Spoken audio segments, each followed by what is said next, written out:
bwe netegeeza ebyobufuzi ebiriwo kati Haji mujjukiranga menta wange mu byobufuzi, menta wafenna, kubanga bwe tuba tukozesa ekigambo kuzoganya, Haji ye musajja yasookera ddala okuzoganya wano ng'ovudde kalulu ka 96 akapawo Kawanga Ssemwogerere we yali campaigner wa Ssemwogerere mu 96, ye yali atwala Kampala Metropolitan yonna, Haji Ssebaggala oyo gw'olaba. Oluvannyuma n'ajja avuganya ku bwa mmeeya. Ye musajja yasooka ng'oggyeko Museveni yasooka okuba ekipande ekya colored ekinene ennyo. Yali talina nnyo kwekkereza mu bintu byakozesa, naye yatuyigiriza okubeera kamanda, kubanga mu biseera ebyo ng'agenda okutwala obwa mmeeya yamakinga sure nti nno buli kye yalagiranga twakiteekanga mu nkola nga tukyali bavubuka. Abasajja abamu bamutwalanga eyali teyasoma, naye musajja yali very organized.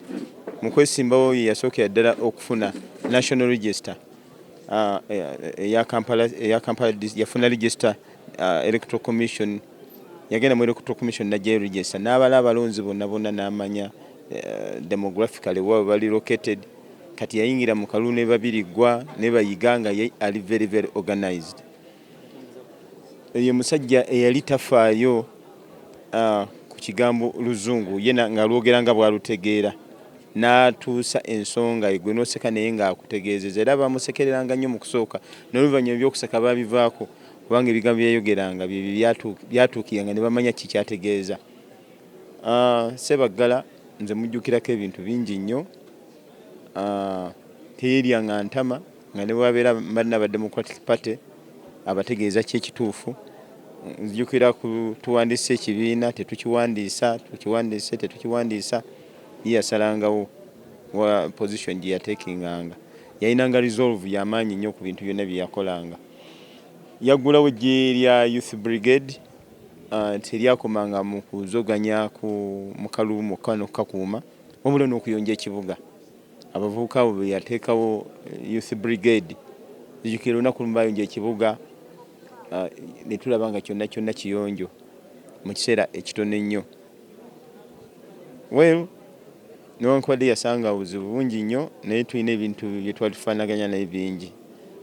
Ng'ebyobufuzi bye bifaanagana n'ebyobufuzi ebiriwo kati. Kyova olaba oluvannyuma lw'okwetooloola ennyo nga DPRM akoze ekibiina ekya Liberal Democratic Party, avuddeyo yegasse ku NRM, oluvannyuma lw'okwetooloola ennyo yamaliriza ayingidde National Unity Platform. Ayingidde National Unity Platform era People Power bwe yajja yagyegattako amangu ago. Bwe twafuna ekibiina kya NUP najja n'atwegattako, n'afuna ne interest okwesimbawo ku bwa mmeeya. Kitegeeza yalinanga byalaba byalinga bitateredde asobole okukomawo ku bwa mmeeya. Ekyenjawulo kye mmanyi ku Ssebaggala yali ayagaliza nnyo, era olaba bwe yayimirira political podium ye, platform ye, yafunanga ba councillors abamuwagira mu Kampala wonna, abalala ne bagwa bugwi naye ng'abawagidde. Okusinga bannabyabufuzi be tulaba kati ayimirira ne ba councillor bana, tafaayo bayisemu naye bannabyabufuzi abaliwo yekanga bonna bagudde, as long as ye nga bamuwagidde. Naye Ssebaggala yagambanga nti wano tulinawo ono. Kugamba yajjiranga ku kigambo kya People Power, lwakuba kyali tekinnatuuka kwatuuka, naye ye yakijjirangako kubanga yasinziranga ku bantu kye bakola kye bagamba. Tumujjukira nnyo okuba nti abadde musajja abeera smart ennyo ate nga muyonjo nnyo, era nga bw'aba atuuka awantu wetegereza ekkooti ye teyeefunya, abadde musajja mumalirivu. Ekyensinga okumujjukirako olwo lunaku lwe yakomawo, yadde ensi yali emutwala nga yakoze ensobi ku bintu bya ssente, naye olw'omulandira gwe yali asimbye mu bantu nti akolerera nnyo abantu be mu bulungi ne mu bubi, abantu bamwaniriza n'amaanyi ag'ekika ekyawaggulu ng'akoma okuva Entebbe. Abantu batambuza ebigere, abantu balika abaawera 3,000 abaatambula okuva Entebbe paka wano. Yali afunye ekirowoozo eky'okwesimba ku bwa pulezidenti, era ng'oggyeko Kyagulanyi ye musajja akyasoose okukwata akati wano, nga bw'ogenda Embala omuwulira, bw'ogenda e Koboko owulira ali Haji Nassar Ntege Ssebaggala. kale ekyo kyali kyanjawulo omusajja gwe baali babuuza nti yasoma era abantu batandika okumukkiririzaamu yali aleese shepu empya mu byobufuzi n'amaanyi Kizza Besigye gasitukirako ne FDC gaali ga Nassantege Ssebaggala oluvannyuma lw'okumulemesa nti talina biwandiiko ye yalagira nti nno kati atudde ku Kizza Besigye era ojjukira oluyimba lw'abantu abayimbanga nti Hajji alagidde kakati omusajja ono alina ebyokujjukirwako bingi nnyo tujja mu misinga nnyo kubanga kizibu nnyo okuzzaawo omusajja nga Ssebaggala nze kyemujjukirako nze ng'omuntu nga tumaze omukubira kampeyini wano mu kibuga neetooloola omwezi mulamba nga sibufiibwako mu KCC awo n'olumu nagendayo nandaba nampita nti mwami Nyanzi jangu eri musajja muto nayingira mu ofiisi yava mu ntebe yo wa meeya najja nasika akatebe nange nasika akatebe nankwata mu ngalo nangamba nti mwami Nyanzi ogamba otya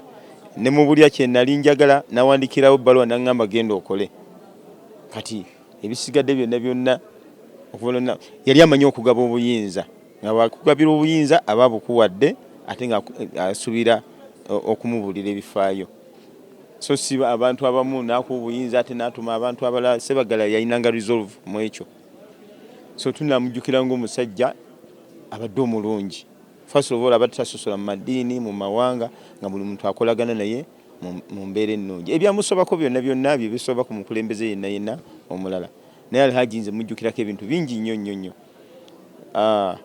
abadde ayagala nnyo oluyimba naye nze wendi Mukama yampa oluyimba lwabadde alwagala nnyo era nga lwe tusinkana oba nga tuli mu mmotoka ye nga lwateekako abadde mukwano gwa Kyagulanyi mu bayimbi bonna abadde ayagala nnyo Bobby ate ekyo nakyo tukimwebaliza kubanga kirabika babadde balina many things in common noza byensobola okwogera ku Alhaji Nassantege Ssebaggala ekirala ekyenjawulo kyemulabyeko ne mu kufa kwe abadde wanjawulo kubanga nabadde ndowooza nti bagenda mutuziikako naye kati olaba tugenda ku celebrating obulamu bwe for some days bwaba bwati bwe yalaama ekiraamo kye kirabika kisinziza ku ddiini amaanyi kati kino kyo kyafaayo obulamu bwa Alhaji Nassantege Ssebaggala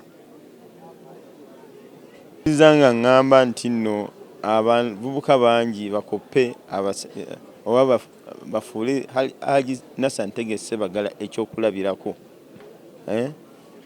abantu nga bano bandibadde bawandiikibwa mu bitabo nti basobola okukola ebyafaayo ne batatwala lulimi ng'ekikulu okulemesa ebintu ebirala byonna kubanga olaba mu palamenti abantu abamu batya okwennyonnyolako n'okubaako bye boogera olw'okuba just olulimi Ssebaggala ebibadde tebimukwatako ng'olulimi aluvugira bakuyita kuvuga kataka ng'aluvuga nga bwe luli era nga bw'abadde aluwulira ng'era bwadda mu Luganda annyonnyola ekintu n'okitegeera tujja mujjukiranga era kinajjukirwanga nti abadde musajja w'amaanyi mwebale nnyo njagala okugamba nti inna lillahi wa inna ilaihi rajiun twagala okwebaza obulamu bwa Alhaji Nassantege Ssebaggala okuba nti nno Allah amutukuumidde ebbanga lyamutuwangaliza ate n'ebiera lya mugaso eri abantu bangi njagala okutegeeza nga bombuuza nti ki kyojjukira ku Alhaji Nassantege Ssebaggala Alhaji Nassantege Ssebaggala kyensooka omujjukirako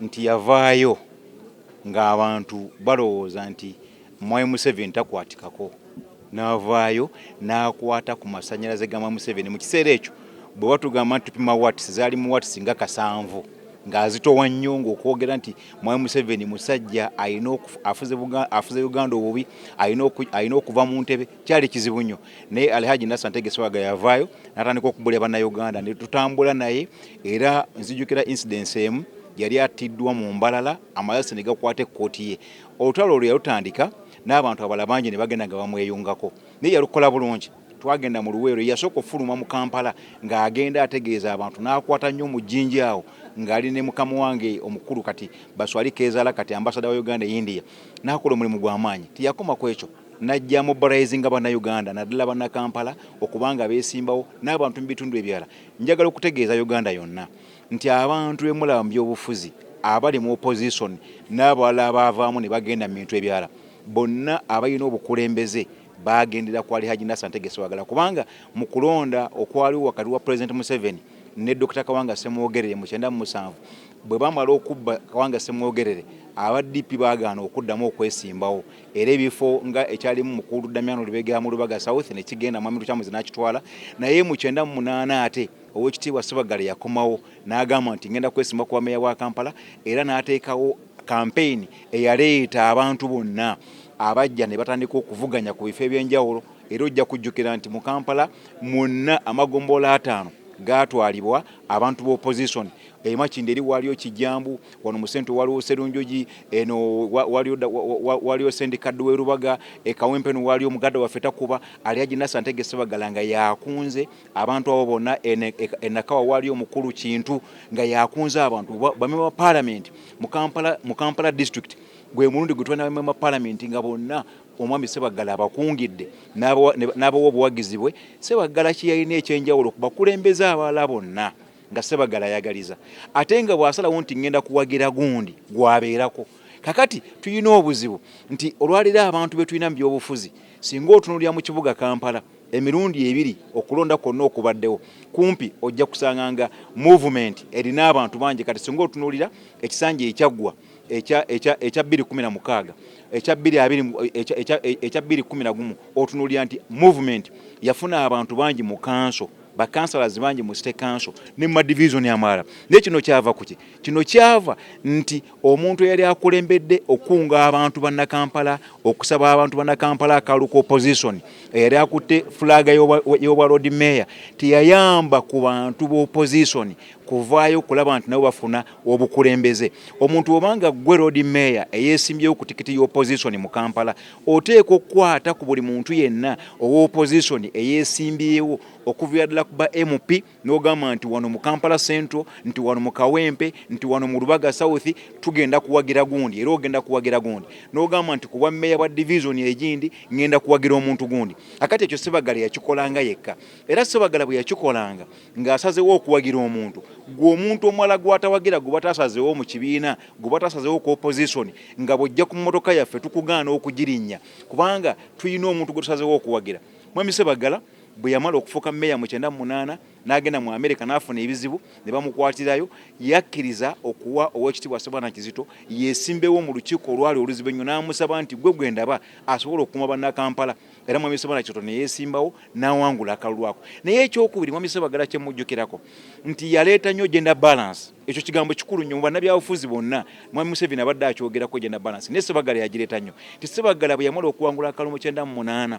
yakwata Oweekitiibwa Sarah Nkonge n'amuwa okubeera deputy mayor we kiki ekyali mu ekyo nti Oweekitiibwa Sarah Nkonge yali mukyala ate Oweekitiibwa Sarah Nkonge era yali mukyala nga mukristaayo Christian mu Catholic akati Ssebaggala nga musiraamu ng'ebibiri abyagala ng'agamba nti bwembeera nga ndi musajja njaga deputy mayor wange abeere mukyala ate embeera nga ndi musiraamu njaga deputy mayor wange abeere Christian ekyo n'akikola Mwami Ssebaana bwe yamala okufuuka mayor era n'amusaba alonde deputy mayor we nga muntu wanzikiza ndala nalonda Oweekitiibwa Takuba kati ate Mwami Ssebaggala bwe yakomyewo ojja okwesimbawo mu 2016 era Ssebaggala kiyakola Mwami Ssebaggala bwe yamala okuwangula akalu ka 2016 ne bakansala bye yakwatako abama division n'abamagombola ne ba road councillors abagenda mu kanso kiyakola era bwe tuka mu kanso omukyala Florence Namayanja kino njagala abantu bonna bakiwulire kubanga abantu baffe abamu tebamanyi Ssebaggala yani Ssebaggala nga amaze okuwangula obwammeeya bwa Kampala mu 2016 yankwa nze kennyini Abdulkarim Lukoda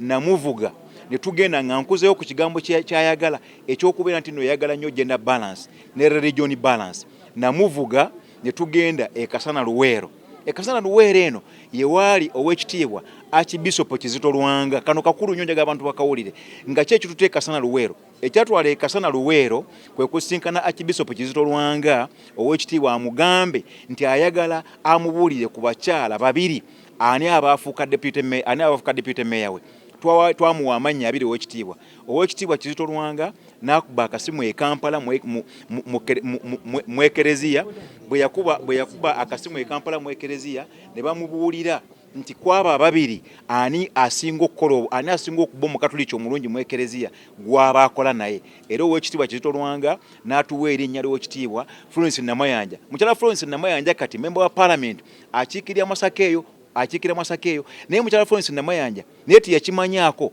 nti twagenda Kasana Luweero okusinkana Archbishop by then owekitiibwa Kizito Lwanga okumusabagala nga amusaba erinnya era deputy mayor agenda okubeera omukyalo omukatuliki okubeera nga yabamumyuka kubanga ye musiraamu. Bibiri bina twabifuna, ekya deputy mayor nga mukyala ate ekyokubiri nga si wa ddiini ye, kyali kigambo kikulu nnyo. Naye tunulira ne kano okuvuga emmotoka okugenda e Luweero tufune yeebuuze ku muntu omukulu ow'enzikiriza amuwa erinnya ly'omuntu oyo era twakimuwa ekifo ekyo. Era omukyala Florence Namayanja yakulaakuwana nga ba deputy mayor mwe yava n'agenda yeesimbawo e Masaka kati member wa parliament ate ku ssaawa zino agenda kwesimbawo kuba meya bw'e Masaka. Ago maanyi ga Ssebaggala okusitula abakyala okubajjayo okubateeka waggulu nga tasosodde mu ddiini ye tasosodde mu ggwanga lye oyo ye Ssebaggala. Naye ne kano kakulu nnyo, mwami Ssebaggala eyagala nnyo bannakampala. Mwami Ssebaggala mu kwagala bannakampala alina pulogulaamu ze yaleeta naye abantu abamu ne bazitaputa bubi ne batazitegeeza bulungi bantu ne bazirinyira nga tezinnaba kuggwa. Naye pulogulaamu ezo ze yaleeta ezaali ennungi mu kukulaakulanya ekibuga Kampala era ebintu ebyavaako Ssebaggala okufuna obuzibu, ono ayogera kino oli ayogera kiri, byava mu butale.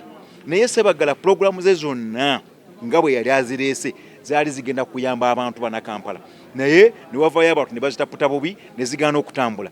Nze njagala kutegeeza abantu nti bw'olondebwa nga oli meeya, bulondebwa nga ogenda kukola mu local government nga Ssebaggala gye yalimu, oteekwa okumanya nti ekikuleese kwe kujja okutuusa eddoboozi ly'abantu eri abo abatasobola kutuukibwako bantu ba bulijjo nga ba town clerk. Katulwaliwo mu kibuga tulina gwe bayita executive director ne ba directors abalala. Bano omulimu gwabwe kugenda kuteekesa mateeka ga council n'aga government mu nkola. Naye etteeka erya local government oba erya KCCA kakati liwa omukisa abantu okulonda abakulembeze baabwe bwe balondera Lord Mayor ne ba councillors. Ng'omulimu gwa Lord Mayor kwe kuteekawo olujegere wakati we ne town clerk oba ne executive director olwali ali mu Kampala.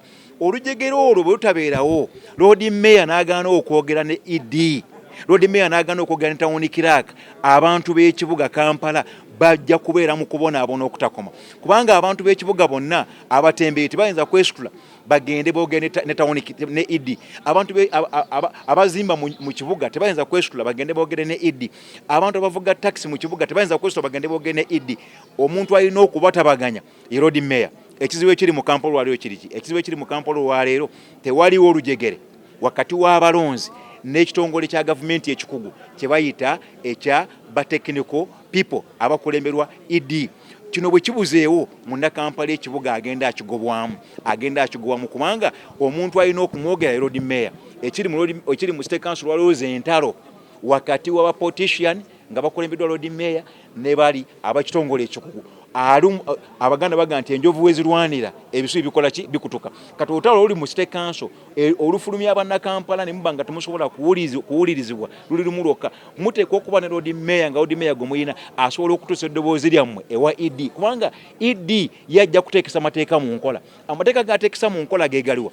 Kati kino kitwale bagamba abantu abatundira ku maduuka toyina kuteeka bintu ku nzigi, toyina kuteeka bintu wano. Naye etteeka eryo ligamba bwetyo, naye omuntu waffe wa bulijjo gwe twagala akole, twagala afune akatono kasobola okufuna ze waka.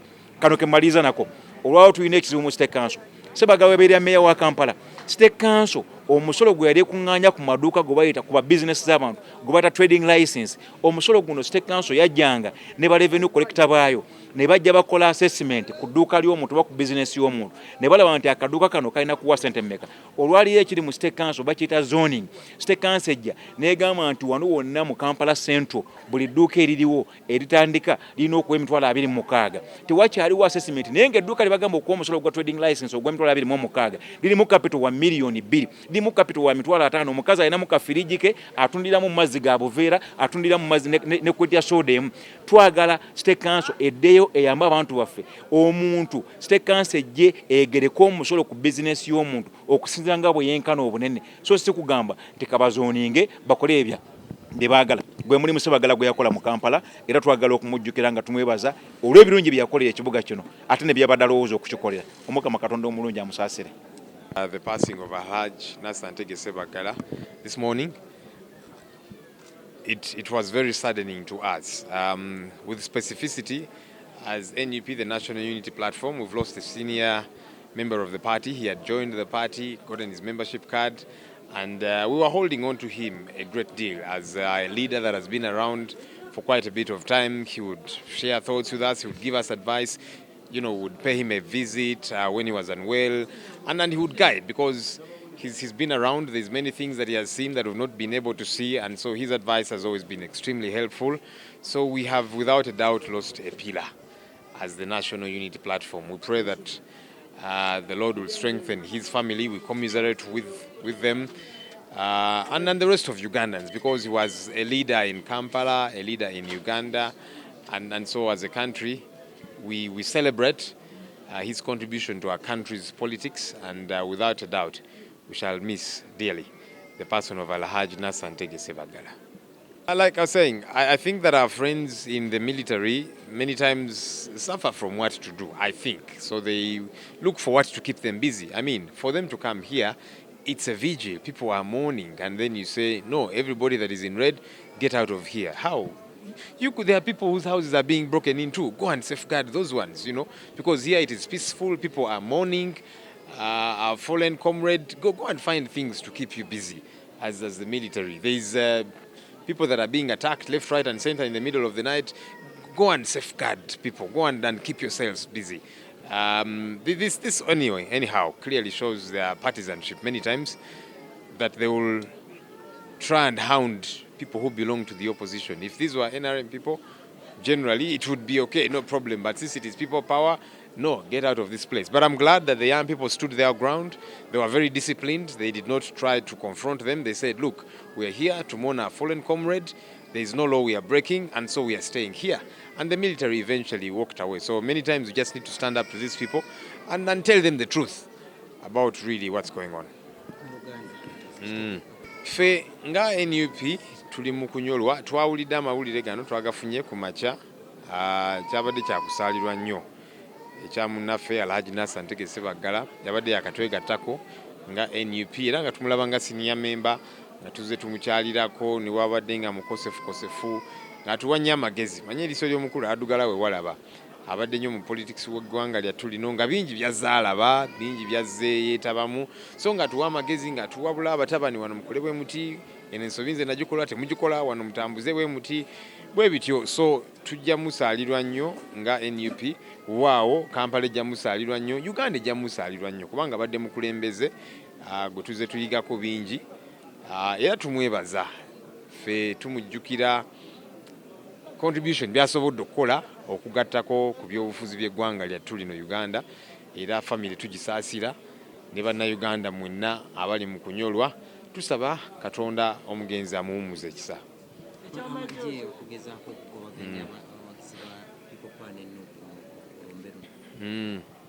Bannaffe abali magye oluusi nze nsuubira babeeraawo nga munnaye tebalina byakukola ne bagamba kale kati tunoonyayo ab'okutawaanya, kati bazze wano abantu bali mu lumbe, bali mu kunyolwa, nendira okuba bambadde ebimyufu ba People Power NUP, mufulume mugende. Ningamba sokoleke wate mulina byakola, mugende ewali abantu amayumba gaabwe bali mugamenya naki, mugende mutaasa abo, kubanga wano waliwo obutebenkevu naki. Era ndi musanyufu nti abavubuka balemeddeko ne bagamba nti bakulu tetugenda kulwana nammwe naki, naye tuli wano kukungubaga, tetulina musango gwe tumenye, tugenda sigalawo. Era ne basigalawo, aba military bamaze ne bakwata ekkubo ne bagenda. So abantu bano tusigale nga tukibateekamu ekyo, bagezaako tuzoganya ng'oyimira ku magulu gaabiri n'ogamba nti nedda sina tteeka lyemmenye era sigenda kukkiriza kulinnyirira ddembe lyange, n'olemerako n'empisa tomukubye kikonde, tomukanyugidde ejjinja, naye n'oyogera amazima nti kyendiko tekirina tteeka likimenya, gw'oba okwate ekkubo ogende. Era abaana ne balemerako. Naye aba military tubalabula mujjeemu ekyokulowooza nti banna People Power, banna NUP, bosi banna Uganda. Mwatu tuli banna Uganda, tusasula omusolo, gwe musaala gwe mufuna, zezo uniform ze mwambala, fe abazigula, mutuwe ku kitiibwa. Kuba tuli banna Uganda, naffe ensi yaffe tugyagala. Bingi byenzijukira ku mugenzi, naye kisooka kwe kwewaayo bakyo tuyita commitment n'enkolagana gye twalina gye yakola wakati waffe abavubuka abato mu biseera ebyo abaali bakava ku university naye kennyini ate ye nga yali abadde mbulamu obwa business, mu bulamu obw'okukola, mu bulamu obw'okupatikana n'ebyobufuzi ebbanga. Yageza okufaanagana n'omugenzi mujuzi gwe twakamala okuziika weeks 2 be bantu abaaliwo Sekweyama, omugenzi Kayondo, be bantu abaaliwo abaatubeererawo. Mpozi n'omwami omulala bamuyitanga Kateregga, John Mary gwe baayitanga baaba, ne bakola n'atuwa emmotoka ye nga tutambuliramu nga ba UID nga bankoba za mbogo okulaba nga tutambuza enjiri ey'obununuzi mu kiseera ekyo. Era naffe ekyo kye twavaamu ne tugamba nti ono gwe tuteekwa okukola naye okununula ekibuga Kampala. Era bwe tutyo bwe twava okumuwagira nze kutandika omutwala mu Owino sawuli yaako nga tumuwerekera nga tukola nga twogera okulaba nti atwala obwa meya mu kiseera ekyo bunaba kuyitibwa Lord Mayor. Wadde nga waliwo okuvuganya kungi naddala mu bantu ab'enjawulo, mwami Biriggwa, mwami Damiano Lubega, abamu mu DP gwe baali balowooza nti oba yabaabeera ne mwami Sebanga. Ekintu ekirala kye nali mumanyiiko mu bulamu bwe obwa bulijjo, yali musajja muyonjo nnyo, yali musajja nga yeerabirira bulungi, naye ate ekikwewunyisa ateenyinyala bantu. Kubanga ffe twali bavubuka abato tetulina kye tulina. Nze ebugoloobi nga neebaka bwebasa, era waliwo n'ekiseera sijja kwogera bingi lwe twebaka ku buliri bwe bumu ne bakadde baffe Evaristo nga weebali ne maama we nga tannaba kufa nga mulwadde, ne Bashaba batabani baffe nga tuli ku buliri bwe bumu. Embeera eyo kumpi emyezi 2 n'ekitundu bwe nava ogenda mu exile e Kenya. Ate ne ngenda naye namperekera ne tukola ebintu bingi, ne tuggusa entalo nyingi ze twalina wadde ezimu tetwasobola kuziggusa bulungi. Yali muntu amalirira nga teyeetunuddeeko nti nina weakness eno oba eri, wabula nga abeera positive ku bintu ebisinga okuba ebingi. So he was a positive thinking politician. Yali omukulembeze oba omunabyabufuzi buli kaseera yabanga n'essuubi nti kino bwe tunaakikola bwekyo, ate nga tava ku kigendererwa. Ekirala kyenyinza okwogerako, bukyankolera bantu campaigns nga ba president mbataddemu, ba mayor mbataddemu, ba MOP mbataddemu ne ba councillors, ye ne mwami Mwiru batwala kifo nambeemu nga the most disciplined candidates be nali managinzeeko mu nsi. Maybe omulala ali Bungereza bamuyita Cameron, naye be nalina nga mba managinga Haji Sebagala ne mwami Mwiru batwala ekifo ekisooka. I have managed so many. Ne Jowa ne Joli abalamu managinze ba mwami Kyagulanyi, ba Kasiyano, ba Mwiru, ba Basaalirwa, ba president mwami Semwogerere, who is liberal and democratic, naye teri disciplined candidate gwe nali mbadde naye ngale Haji Nasantege Sebagala ne mwami Mwiru. Ebyo byanjawulo.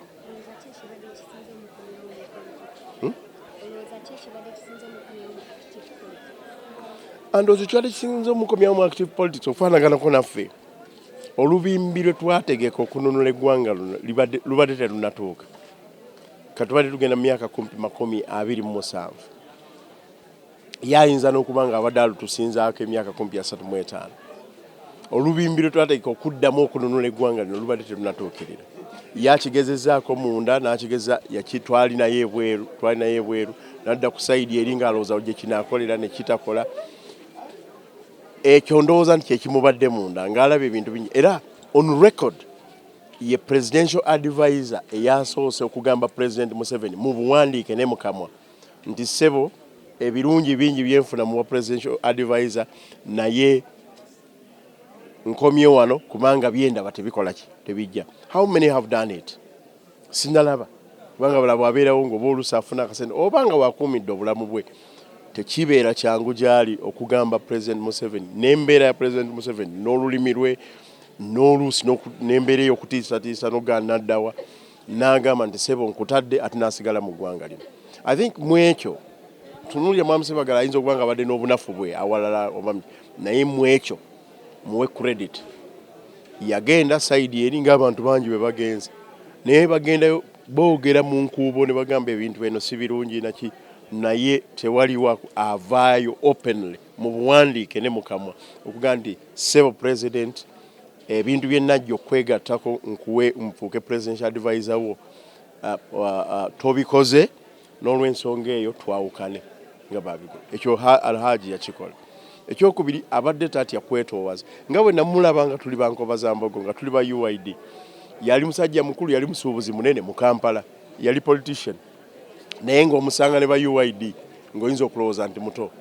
Tunuulira wano jjo bw'avuddeyo okujja ku people power mu mbeera eyaffe ey'ekigeto, mu mbeera eyaffe ey'abavubuka abato. Nange oluusi bensanga nga ndaba nkuliridde naye yavuddeyo n'ateekako enkofiira n'agamba nti eno ye generation ekiikirira kyenzikiririzaamu. I think ekyo kyanjawulo mu bantu bangi okujja n'ateekako akakofiira n'agamba nti eno ye generation gye ndowooza nti ekiikirira byenzikola ki byenzikiririzaamu. Katonda oyo atuteeka mu nsi byalese Alhaji nga tabituukiriza, fe abasigadde twebereremu tutuukirize olubimbi olwo tulugguse.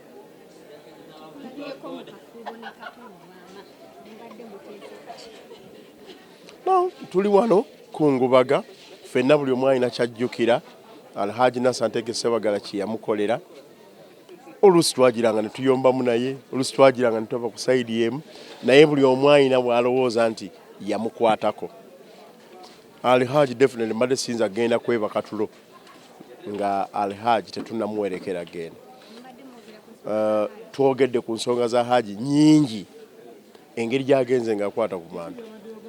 Twogedde ku nsonga n'eze waffe e Lubaga by the way. Nange Katulu Bwama n'angamba nti gwe va mu reesi y'e Lubaga ogirekere ffe abayaayi. Naye nga nze bwe mbeera omulongo kata alina bw'alowooza nange nina bwe nkola ki bwe ndowooza. Ebyokununula Lubaga South, Kampala, Buganda ne Uganda alina vision eyiye nange ate nina eyange. Twali tubaddeko ffenna ne mutijje twali ffenna n'okola solida twali ffenna ng'era ndi mukama waabwe mu ngeri emu oba endala naye nga mukama waffe mu ngeri emu oba endala.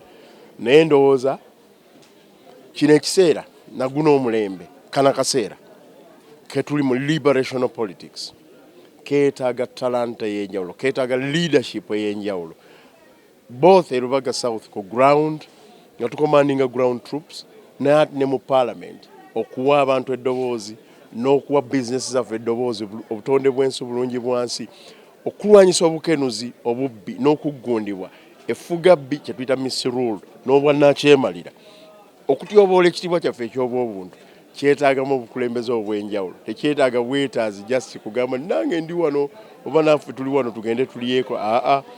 Twagala kulaba nti tulina leadership mu parliament.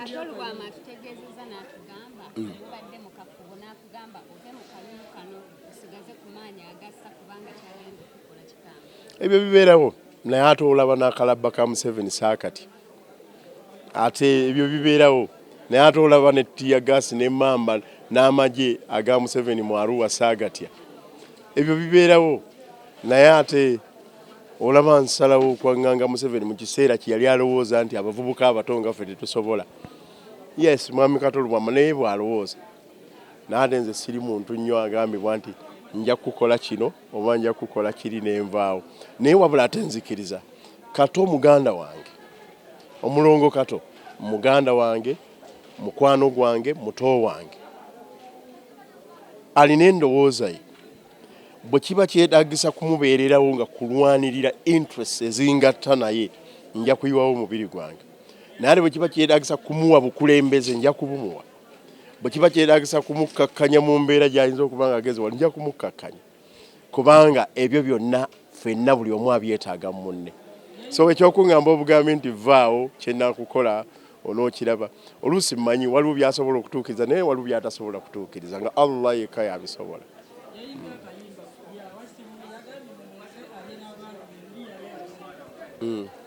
Ate nze kati mu kalulu kano ngambye ekisooka Lubaga South, Kampala, Buganda ne Uganda is not for sale. Awo tuyinza okuba nga twawukana. Ekyokubiri yagamba bannange luli yagamba nze mumpe ngende ndyeko kati agamba mumpe tugende tulye ffenna. Ate nze ngamba muleke mbakulembere tufune obununuzi. Muleke mbawe leadership mu parliament mufune eddoboozi. Tolabanga byanjawulo. Kayinza omukolera mubakkiriza nga ye naye mba mwoyo gwa ggwanga ngaffe tekakyakola. Ate abantu abasinga kati mu Lubaga South baagala kuddayo ku musingi ogwa mwoyo gwa ggwanga bave ku mwoyo gwa nsimbi oba mwoyo gwa lubuto nfunirawa. So mwekyo ndowooza nti ye ne bannange bano abalala bawooza kambagule ngende embeereyo enkola eyo abantu b'e Lubaga si gye baliko ate n'abantu b'ekibuga ne Uganda si gye baliko baagala bunonozi. Ate ekyomukisa omulungi nze n'omulongo Kato era tuzaalibwa mu kitundu kyekimu. Nze ndi weebuwama mu Gombolola ye Wenkozi wali e Nabusange constituency eki yemu. Ate ne bwe ziba nsimbi yagenda n'alyako kati alinako zaalinako asobola bulungi nnyo okukola wali ewaffe Mawokota. Ate nze nenkola wano mu kibuga kubanga ate n'ekyokusalako kye twagala okusalako n'okulaba ntuwa abantu obununuzi. Amagye nina gakomandingira wano around the capital tusobola okufuna kye tubadde tuluubirira ye nange kye tubadde tuluubirira okumala ebbanga. Olwo ndyoka enduumira ageeri gajje nga akola back lines ate nga nze nkola front lines. Nange simwagaliza nnyo kisanja kimu bw'aba asobola okubaako wagenda n'ayogera ebyobufuzi ebyo byennyini ne bamuwa weewaawo naye nga kati politics aliwo w'okununula eggwanga yeetaagisa bintu birala nnyo si bino bya mumpe ngende ndyeko oba tugende tuddeyo na tulye ffenna. Yes. Ebigambo byange ebisembayo ne benvuganya nabo mu Lubaga nabo balaba. Ono ayimiridde wano bamuyita Samuel Walter Mukakulubega, freedom fighter, former presidential candidate, kitegeeza presidential material, exposed locally and internationally. Ate nga mu nsonga z'obwamwoyo gwa ggwanga ndowooza bw'oba obala abantu 10 abaliwo olwaliro ateekwa kuba mu basatu oba abana abasooka. Akati eryo ebbona liba lyanjawulo tabeera muntu wa bulijjo. Tabeera muntu waki wa bulijjo ate eggwanga lyagala kuddaawo. So abantu b'e Lubaga okusalawo kwammwe kutuufu. Mwebale kubabuuka be mwabuuse ate mwebale kubalabisa abo abadde batufutubaddeko okumala ebbanga. Ntegeeza Jjajja Bosco n'abakongozi. Bino byonna bye tulimu it's just a process kuteekateeka bannayuganda okweteekerateekera mu article 3 ne article 4 okulaba nga tuzaayo eggwanga mu bantu kubanga amaanyi g'abantu gali muffe. Ate naffe tugamba nti gali muffe gaba maanyi gaki g'abantu. Ekyo ekigenda okutwala Jjajja Bosco ne banne kyendowooza nti omuntu ng'ono gwe tuzza okukungubagira olwaleero ayina ettofaali ddene lyataddeko.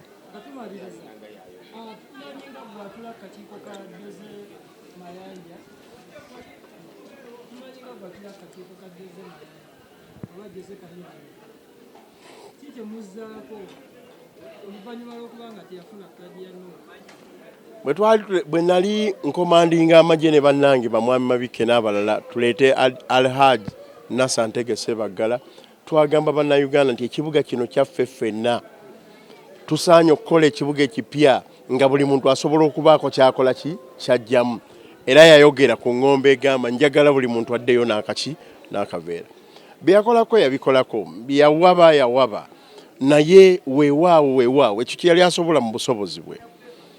Nakulembera akalulu ka Mwami Lukwago Joe akamukomezaawo mu kisanja ekyokubiri nze kennyini nga komanda mukuu oba in chief era deputy leader wa TJ ne tukola ne basolida ne tukola naki okulaba nti Lukwago akoma mu kuwakanyizibwa okulira era twamaliza nga abalaba baffe tubakubi naye nga tugamba omuloodi asaanadde akomewo ebizibu bya Kampala abantu basobola obbirabira mu glass. Kyendowooza nti ekyakikoze naye kyatakoze kati kyendowooza kitoko kukola ye Kampala ina solutions.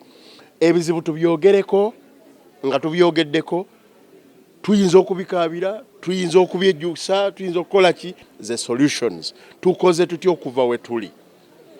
Bwe giba misolo oba property taxes oba mpooza zino ze bawooza, tukoze tutya okuva mu kabiga katugambe ak'okusala obusazi zones. Okusala obusazi zones olinajja ng'edduuka bakubanja $61,000 buli mwezi, naye nga nange oweene kisaasa ate empaza ezimu n'owaawa n'oweeri. Twagala okuddamu okugerekerwa omusolo mu ngerekero ng'abawooza bajja ne batunula ky'olina. Capital yange bw'ebeera ng'eri just amadaala 10. Siyinza kuba na capital yemu nga supermarket ya taxes nga ffenna tusasula empooza yemu.